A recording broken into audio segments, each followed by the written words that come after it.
back to Clumsy Cakes. I'm Amy. If you're new here, I would love it if you would consider subscribing, and if you're not, welcome back. Today we're going to make a cheesecake that is a little bit unconventional, maybe? The flavor is, anyway. When I first started making this cheesecake, I thought that the flavor was pretty popular and it wasn't very unconventional, and I think that the flavor is pretty popular, but it just doesn't typically go along with cheesecake. But I can assure you guys that this cheesecake is ridiculously good.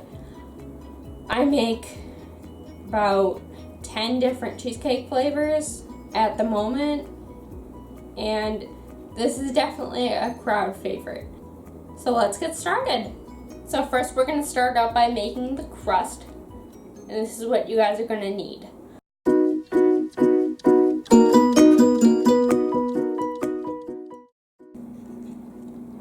So first we're going to need 1 pack of graham crackers. For the whole recipe we're going to be using 1 pound of bacon, but for the crust we're just going to need 2 slices. And as you can see, my bacon is already cooked. I like to make it very crispy for this recipe. Not burnt, obviously, but just very crispy. When you put it into the batter, it makes the bacon a little bit soggy. So you want to have it be pretty crispy to begin with so that it won't be chewy in your cheesecake. We're also going to need 4 tablespoons of butter melted. And we're going to need 1 teaspoon of bacon fat. Not enough to make this greasy. We just want to impart some flavor into the crust, so it's a little bit of a bacon extract, if you will, but it's not so much that's going to make the crust greasy.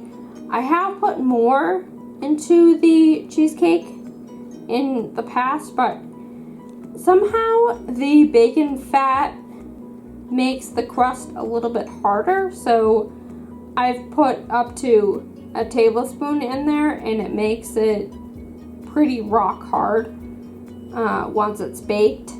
So a teaspoon will give us flavor, but won't make the crust greasy or too hard. So like I said, we're gonna add 2 slices of bacon, our graham crackers,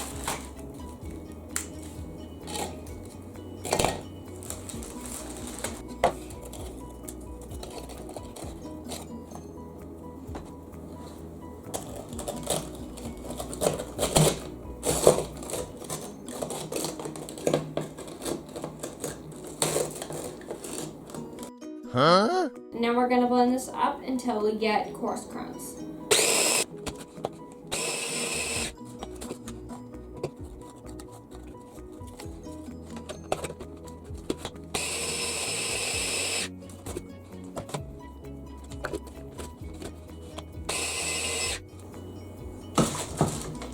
So now we're going to add in our butter and our bacon fat.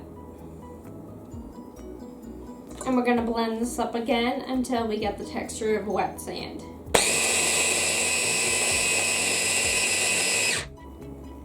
You see, that's just kind of a damp sand texture. That's what we want.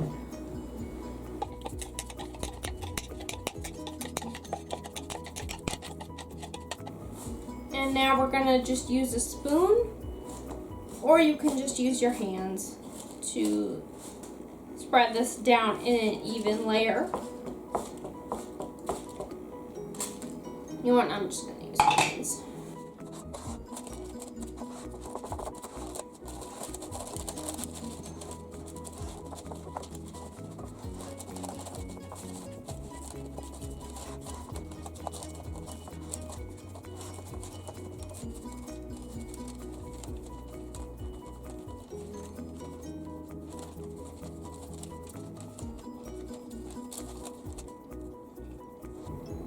So now this is going to go into our 350-degree oven for about 10 minutes or until it gets golden brown.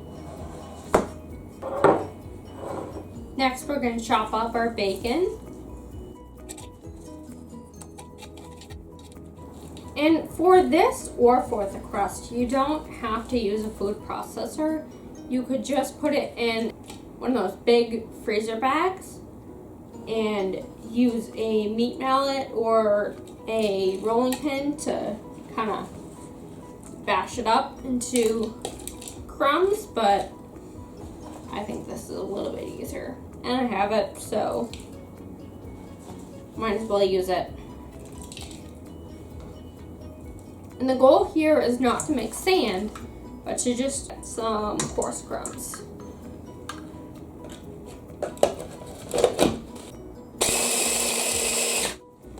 You see, we're just kind of making bacon bits.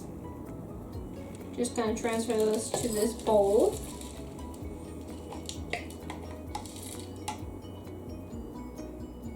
So now that we have that out of the way, we're going to make the batter for the cheesecake. So you guys are gonna need some cream cheese that's softened at room temperature. You're also going to need some maple syrup, some eggs, and some Greek yogurt, and I also have some vanilla extract in here.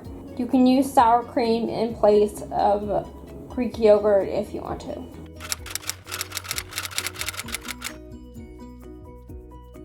So we're going to start by creaming our cream cheese on medium speed with the whip attachment until it gets smooth and creamy. This could take up to 10 minutes depending on how soft your cream cheese was to begin with.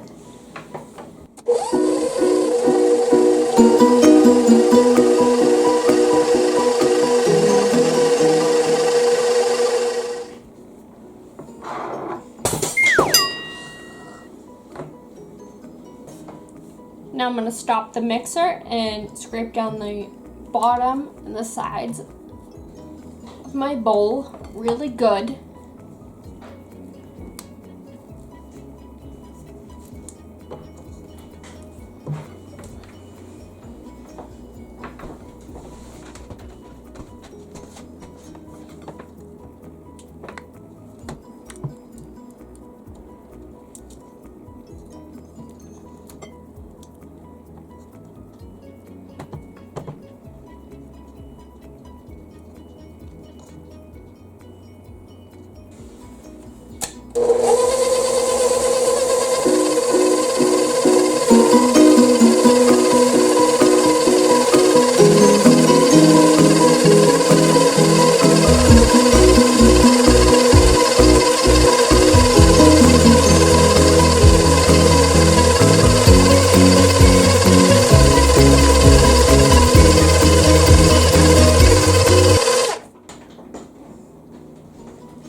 So now I'm going to add in the sugar.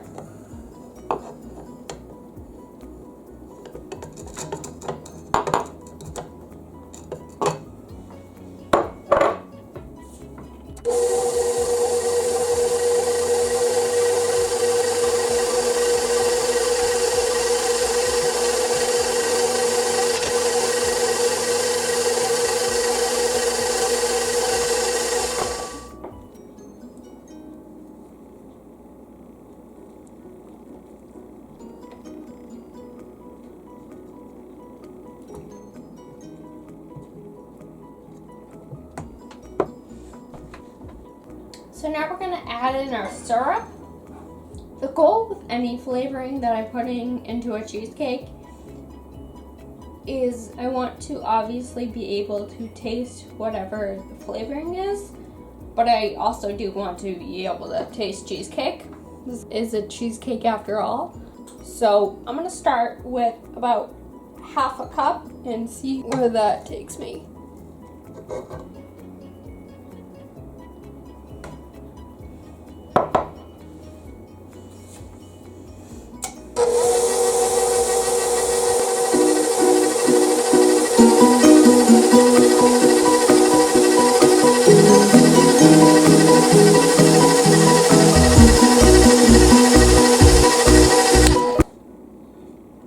Taste it. And I actually think that's good. So we had a cup of maple syrup, but we only ended up using half a cup.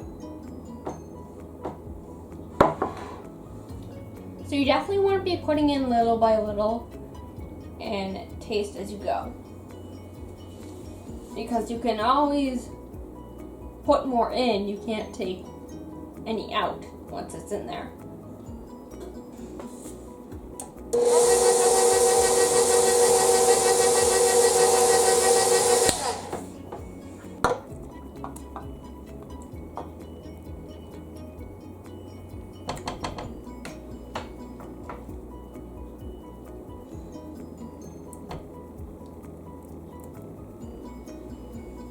So the Greek yogurt and vanilla extract just went in.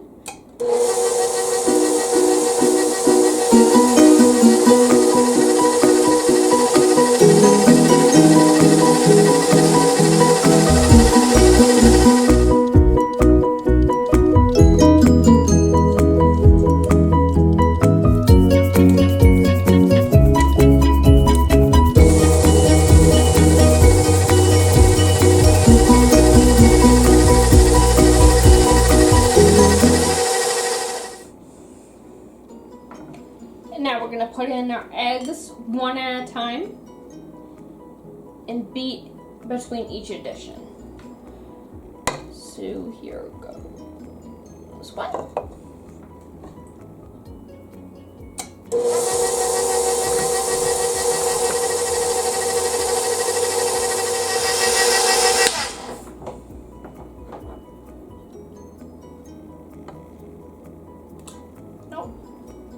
Two got in there, but that's okay. Just make sure to beat the batter until those two eggs are dispersed.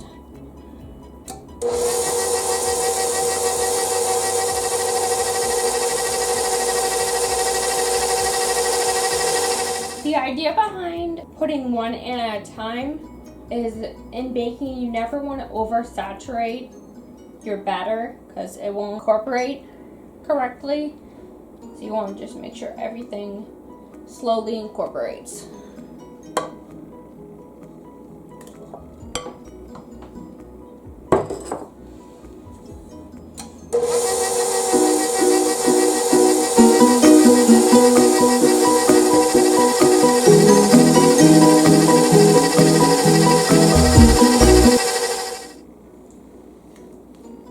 You want to take this off the mixer and give it one last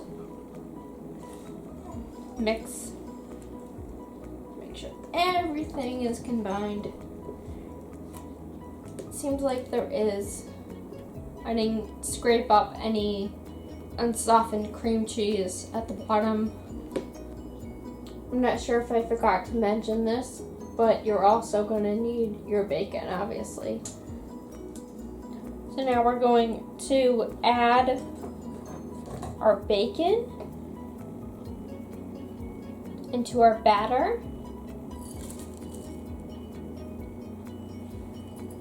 And just give that a quick mix to disperse it throughout the batter. It smells heavenly. I'm so excited. Cheesecake is so good.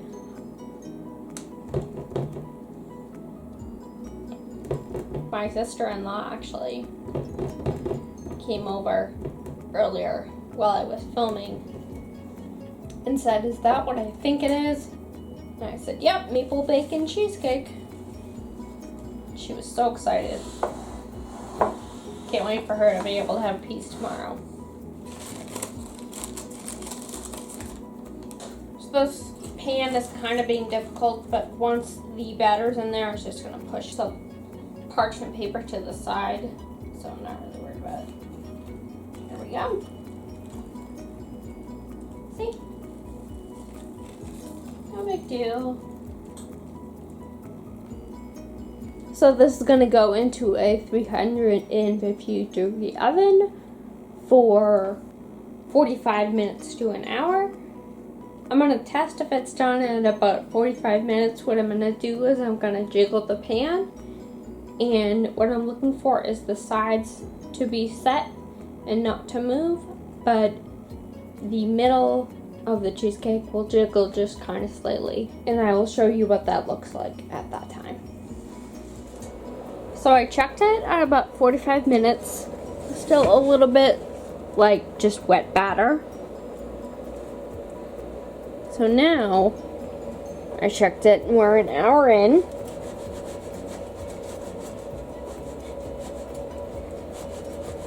You see how the edges are set and they don't move, but the middle jiggles just slightly?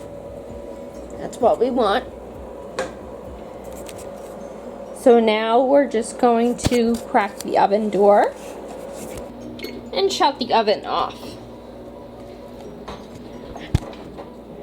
And leave our cheesecake in there for another hour, just to cool down to room temperature.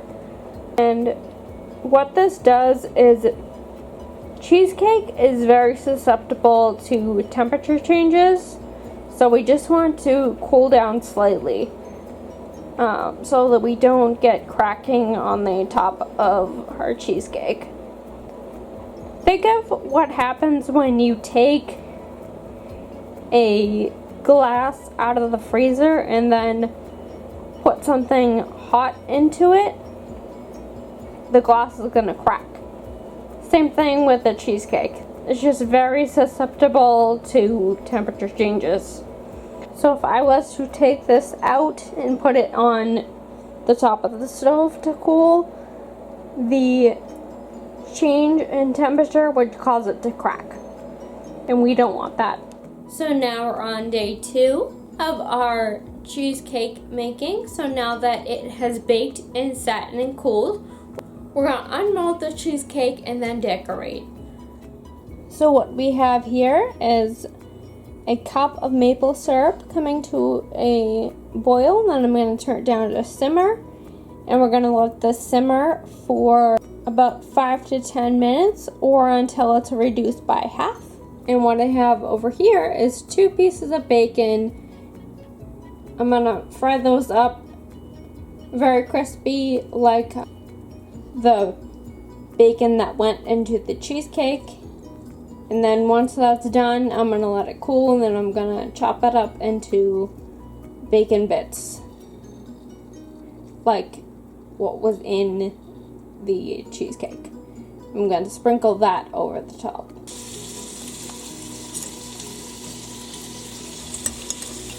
And the reason that we're doing this is you would think of maple syrup as being pretty thick, but it's still kind of thin for a sauce for the top of our cheesecake. So reducing it down will make it thicker by evaporating the water out of it. So we're just going to patiently wait for about 5 to 10 minutes or until it's reduced by half. So as you can see, I have my beautifully unmolded cheesecake. So I have my maple syrup that has reduced by half. Just gonna drizzle that all over the top.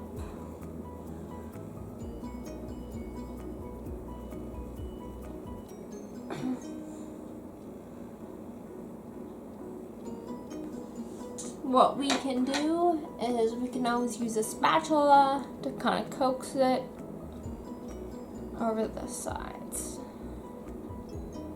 or a little bit closer to the edge at least.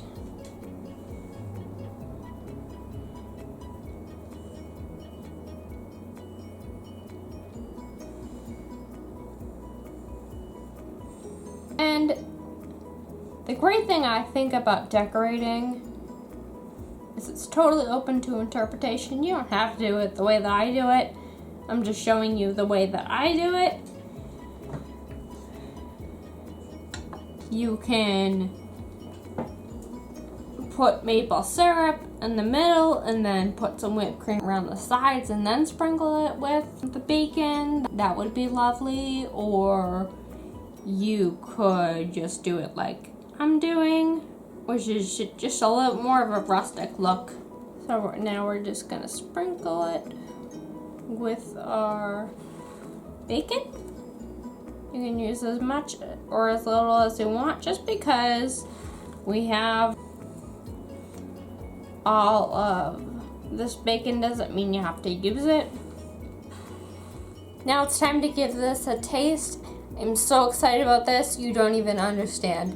When I say that this is a crowd favorite, you don't even know the half of it. This cake is so good. I don't know if you can see how creamy that is. It's got that perfect salty, sweet taste to it.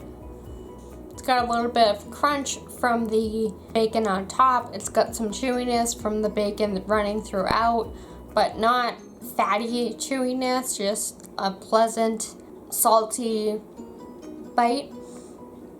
Just unbelievable, I can't even tell you. So there you go, guys. If you want this recipe and more, go to my website, www.clumsycakes.com. Like this video if you learned something, and also leave me a comment down below and let me know what you want to see next. Subscribe to my YouTube channel for more videos like this, and if you want to make a little bit of a mess with me, learn some things, but most of all, make something absolutely delicious. Thanks, guys. Bye.